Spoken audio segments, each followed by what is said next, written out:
Good evening, friends. This side Rahul Magan here is a Group Chief Executive Officer, Treasury Consulting, and also a venture capitalist. Standing today, which is 2nd September 2019, practically 1 a.m. in the morning, we're going to be shooting a very important video about a topic which is getting very hot nowadays. Now, as you very well understand that there are multiple topics which are getting hotter every day. I don't know whether you are an avid reader of a business newspaper in a day. By business newspaper, I do not mean Times of India or any other local newspaper. By business newspaper, I mean the Business Times in Singapore, maybe Financial Times London, and the best newspaper of the globe. Now, three things, basically there are many, but apparently speaking, there are three things which are getting very hotter every day. Number one is FRTB, which is Fundamental Review of the Trading Book. Now, there are two news which are coming every day about Fundamental Review of the Trading Book, and one news is that, which is that Hong Kong would be the first country of the globe who would implementing Fundamental Review of the Trading Book. Now, majority of the channels are reporting basically the riots and the protests which are happening in the Hong Kong. That is right. I'm not saying that this is wrong. That is right. Whatever happening in the Hong Kong should not happen. We also have a company in the Hong Kong, and unfortunately from the last several months I not been to Hong Kong because of these protests. Who will go to Hong Kong in these protests? There is no business scope. Second news which is coming, that the total impact of the Fundamental Review of the Trading Book would be 3 times what the people envisaged earlier. You know, it is the total P&L impact of once the Fundamental Review of the Trading Book FRTB would get implemented, that would be 3 times what we envisaged. Second news which is coming is the Libor Transition. Unfortunately, Libor Transition is getting messed up in the sense like Singapore. Singapore 2 days ago floated a consultancy paper, basically ABS, Association of Banks of Singapore, ABS. They said that they're going to be coming up with SOAR, Singapore Overnight Average Rate. Now, although apparently speaking it has nothing to do with the Libor, but realistically speaking it has everything to do with the Libor. Australia has already come up with their own rates, Singapore is coming up with their own rates, Hong Kong is coming up with their own rates. We already have a replacement rate which is SOFR, which is Secured Overnight Financing Rate. British government just hinted that they're going to wind up the parliament, they're going to have a snap election. I don't know what would be the future of Sonia. Sonia is not a girl, it is standing overnight index average. So a lot of mess up which is happening in the Libor, and I don't know where the mess up would stop. We're going to have a separate video on that. Third news which is coming on the Basel III, basically the revised implication of the Basel III. Banks across the globe are moving to change their balance sheet. They are going to be changing their nomenclature. They are going to be changing their reporting standards. And from, I think, October 2023, the Basel III standards will come into the public domain. I call this Basel III revised. Some people call this as Basel IV.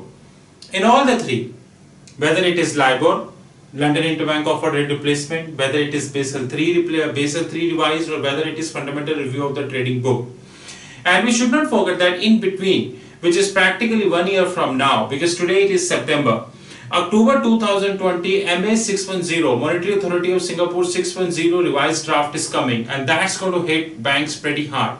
So apparently speaking, everywhere banks are going to get hit. So I envisage that 1 year down the line, the profit margin or the balance sheet of the banks will surely be shrinking, provisioning will grow, and joblessness will continue to grow. And apart from these important regulations which will put a lot of pressure on the P&L of the balance sheet, we should not forget that the virtual banking is coming into the picture.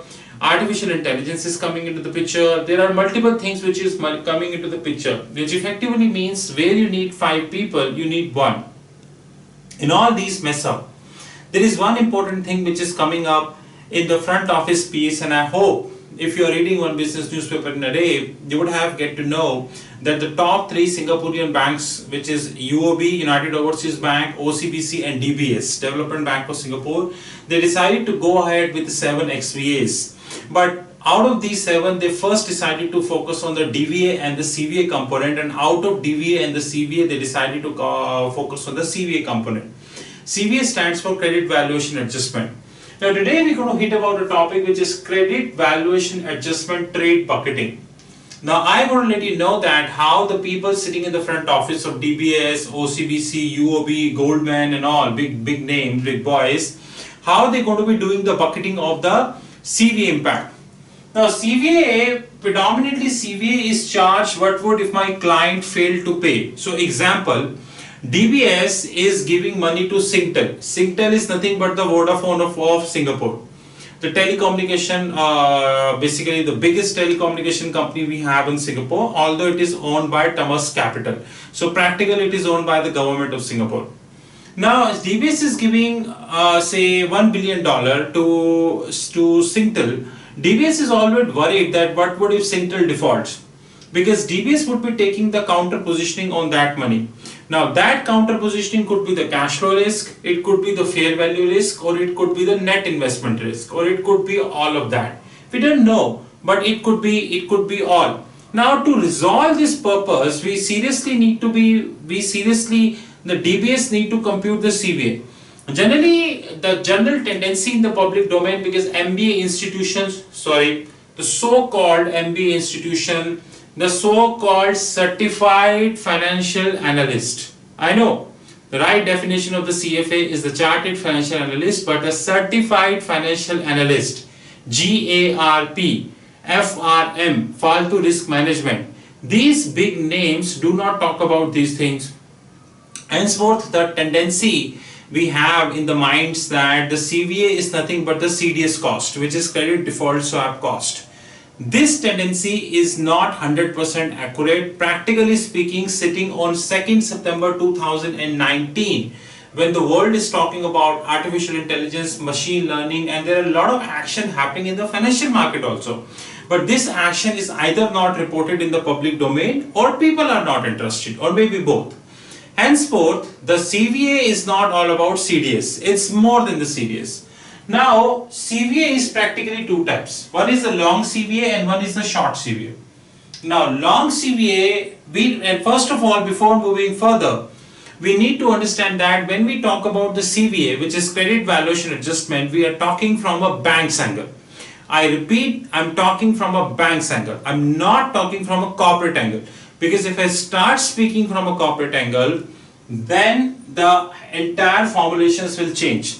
And I generally love speaking from the bank's angle because I hardly know any corporate whereby corporate treasury people would know all these things, to be honest.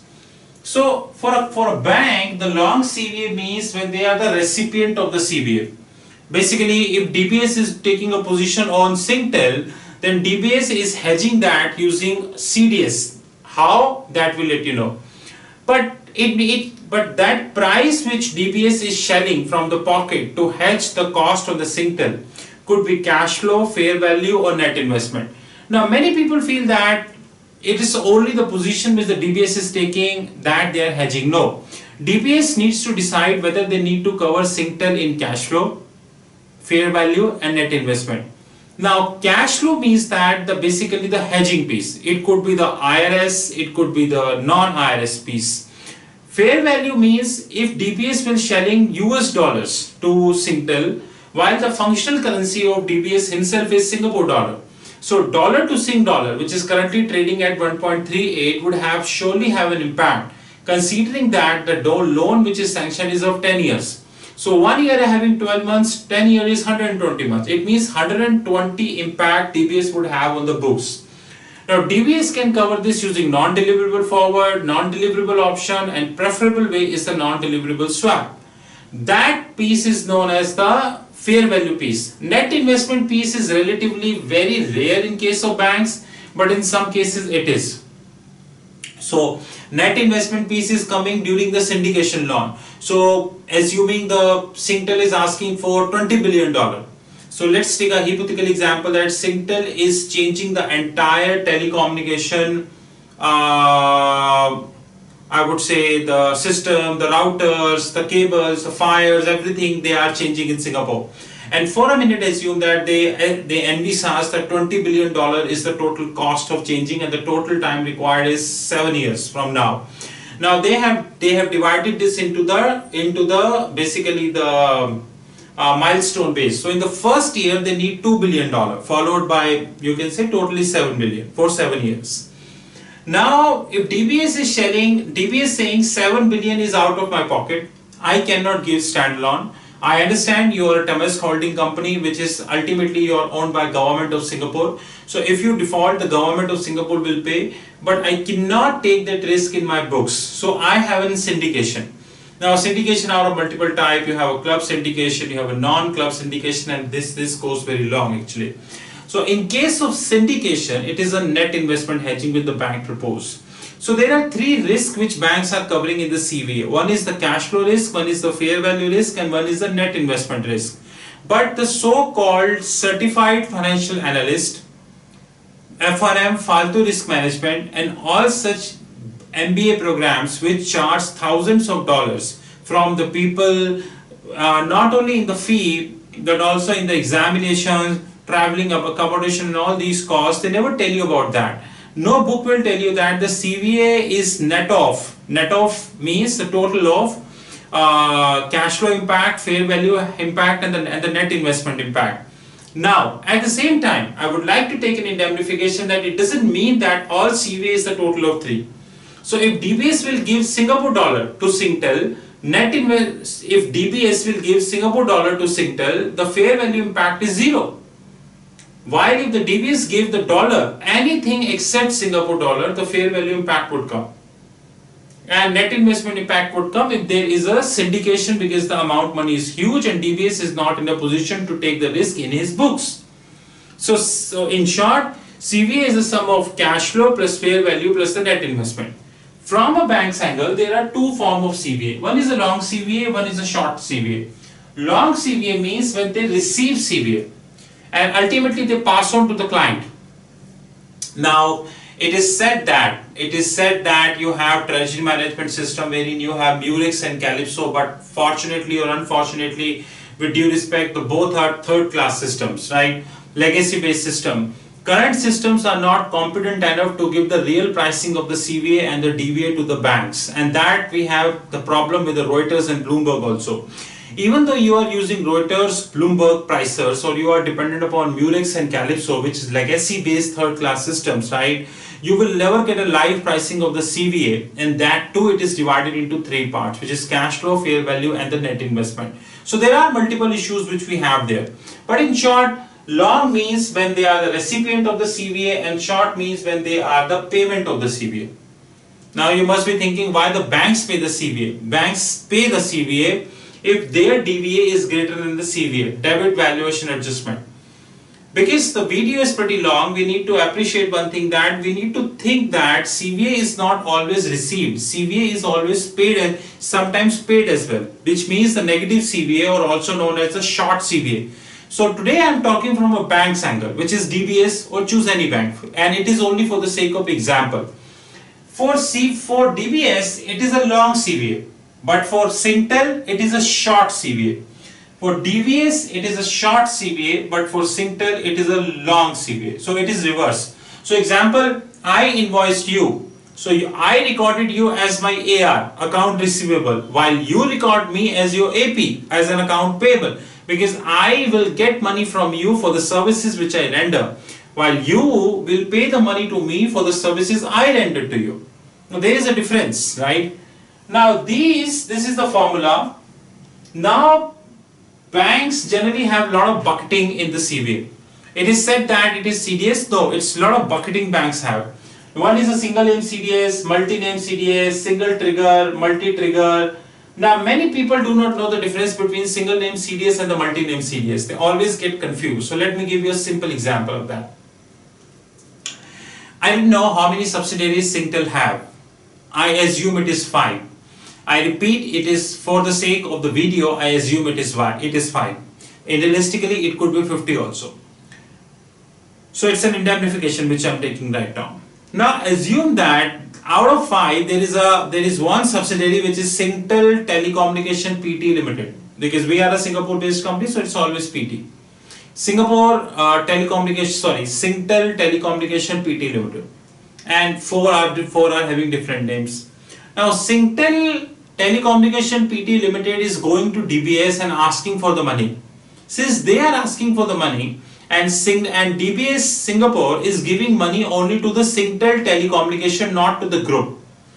Now if they are giving to one company, it is a single name CDS. So if this company will wind up, it's an end of show for DBS. While the four rest who not took the money, if they will continue to float, it doesn't make sense for DBS.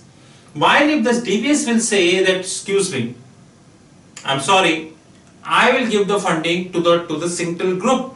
I will not give the funding to the Singtel, to the one of the companies of the Singtel. Because I see that once you consolidate your books, then that company to whom I am giving you the funding as a lender accounts only 10% of the total revenue, while the rest 90% revenue is shared by the four companies. So I don't give to one company, I want a counter indemnity wherein I can give to four companies. That's absolutely perfect. Now that is a multi-name CDS, right? Then you have single trigger, multi-trigger, single basket, multi-basket, first till default swap, second till default swap, nth till default swap. And now we have a lot of CDS. Now, as you know that the world is very busy in a lot of things like the fire at the Amazon forest. Just now I completed newspaper when I was reading that China is looking to acquire a lot of space in the Arctic region because the ice is melting at a very faster pace. And China thinks that there are a lot of minerals he able to exploit because it is almost untouched by the human beings. God knows what would happen to the earth. And so on, so factors. We do not know that. We never get to know that just like a volcano, there are a lot of action happening in the financial market also. And one of these action is the asset-backed CDS. When the CDS is taken, when the asset is backed. So it means that none of the CDS which I mentioned, single name, multi-name, single trigger, multi-trigger, single basket, multi-basket, and all these first, second, and nth till default. It means that assuming the CDS seller is JP Morgan Chase London, assuming, while the CDS buyer is Singapore, DBS Singapore. In case of asset-backed CDS, JP Morgan Chase London will say, excuse me, you are DBS, okay. You are owned by Government of Singapore, okay. Government of Singapore is a triple rate entity, okay, but you have to pledge some asset. I don't trust you. I really don't trust you. Asset-backed CDS. Did we ever thought about that? I take a pause here and let me ask one question. I don't bother about your feedback because many people look at the right side of the YouTube, thumbs down, you just click, doesn't make a difference, right? The so-called CFA, CA courses, CPA courses, CFA courses, did they ever tell you that CVA, credit valuation adjustment, is much bigger than you envisaged? They will never tell you. And throughout your life, you tend to believe that CVA is nothing but the CDS. And you even not, none of the books will tell you that CVA is the sum of cash flow plus fair value plus the net investment. End result, you always wish to join the banks, and even if you join the bank, you never reach to the ladder where others are because the practical knowledge is zero. This bucketing is dependent upon client to client and bank to bank. The big boys, Goldman, JP, Standard Chartered, UBS, Barclays, HSBC, they have all kind of bucketing for CVA. Reason being, they are big boys, they have huge amount of money, they have good collateral to position, they have all kind of bucketing. While the banks like Indian banks, the banks like Indian Private Sector Bank, Yes Bank, Axis and all, I don't think even they would be able to get that as well. While I am not here explaining that how all this works, how the mechanism of all this work, that you need to learn yourself and refer the Certified Financial Analyst books, CFA, Certified Financial Analyst books, you will get to know about that. Now, banks have a dedicated department now who is dealing with the CDS because FRTB is coming, Libor replacement is coming, then every country is launching their own rates. and that department is known as the counterparty risk portfolio management. That department will let you know how much CVA would be on an instrument wise. Many people even do not know that if you have multiple instruments, the CVA would be different. Do you know that the smallest CVA charged is on a forward contract? You would be surprised to know. The smallest CVA charged is on the forward contract, while the dearest CVA charged is on the swap. And this dearest would be more dearest if you reach to the stuff like swaptions, if you reach to caplets, interest rate collars and all.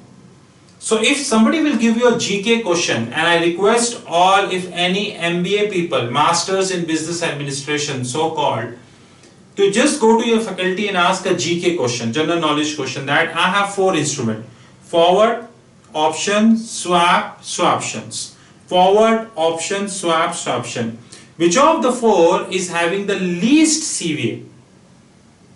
So I repeat, forward, option, swap, swaptions. Which of the 4 is having the least CVA irrespective of the bucketing? And give the logic. So the least is the forward, and out of that least, the least is the deliverable forward. So there are 24 non-deliverable currencies which we have. Few in the Asia is Indian rupee, Chinese yuan, Malaysian ringgit, Philippines peso and all. If I am taking a position on an Indian rupee on a deliverable forward, my CVA would be lesser than if I am taking a same forward in the non-deliverable. So the counterparty portfolio risk management desk needs to look at few swaps, actually, like few instruments like forward contract, option contracts, interest rate swap, and this there are a hell lot of stuff like dollarization, reverse dollarization, overnight. Then you have interest rate collars, interest rate floors, non-deliverable, quanto, Richard, and all kind of trades. And apart from that, one important thing that hits CVA is this agreement, which is CSA, Credit Support Annex. Some people call this as CSX. You have single collateral netting, multi collateral netting, and sometimes no netting. And the worst will come when the ECNs will come into the picture, which is here, which is exchange traded CDS. Now let me give you two ECNs. Let me give you 2 exchange traded platform. One is SGX, Singapore Stock Exchange, and one is NSE. Everyone know that Indian rupee is not as liquid in India compared to SGX. That's a different thing that our media is always trying to paint a picture that now SGX is doing something in the gift city, they are doing this, that and all. That is a completely different thing. They are always trying to create this picture. But the moral of the story is that when the SGX will initiate the exchange trading trade, the CVA is 0. Z-E-R-O. Absolutely right, 0. While in case of National Stock Exchange, it is not. It is not 0. So the matter of the fact is, it matters. Last but not the least, I end up with one question, that the recipient or the payment of the CVA will end up the one approach which is known as a net basketing approach. Net basketing approach. Now, I would like to raise one question, and if somebody will answer this question, he will get 500 Singapore dollar as a prize from our company side. That what is net basketing approach and how does it work? Let me summarize the entire video. You have long and short CVAs. Long CVA means the recipient, while the short CVA is the payment. There are many intelligent people, those who thinking that short CVA do not exist, but it do. Just like people believe that the negative interest rate policy do not apply, but it do. Out of $39 trillion of the total surplus cash of the globe, roughly 19 odd trillion is the NIRP. Now then the bank creates the bucketing, and bucketing is dependent upon the instrument. So a forward contract, so let me give you a simple example. A forward contract is generally single name or the multi-name CDS, generally. While the quanto trades could be first till, second till, third till. It depends upon the instrument. I will never go for first till default swap for a forward contract. Definitely not. But when somebody will come to me for a option, I will go for a higher end bucketing. Last but not the least, do not forget that net basketing approach dependent upon, there are two basketing approaches which we have. One is a gross basketing approach, and one is a net basketing approach. And don't forget that iBox indices determine a lot. You can open the Google and study about iBox. This is how the credit valuation adjustment trade bucketing done from a front angle side. Sorry for the delay for the 15 days because of some tragedy at the home, but God willing, lot of videos on the card. And before closing this video, I would like to give you a very pleasant news which comes to our home after a few days because of the unfortunate incident, which is that Treasury Consulting today launched an IRS platform, interest rate swap platform. We titled this as a Ganesh because today is the first day of the Ganesh Chaturthi in India. One of the most prosperous days we have of Lord Ganesha. We started this today, and I assure you that the basically the yearly volume for interest rate swap market is 1750 trillion. Absolutely right, 1.75 trillion. I assure you that Ganesh, which is our interest rate swap platform, take another 6 months to complete. Practically not more than 5 months to complete. And once it would be ready in the next 2 years of the launch, we would be having more than 10% of the interest rate swap market. Ganesh will give you everything about the swap market. And let me assure you one thing, that we are now heading as a bank. Treasury Consulting is not far from being a virtual bank. And all these information which we are sharing in the public domain, no book, no magazine, no newspaper is sharing. And don't forget before going that there are many news on the cards. Have a good time and talk soon.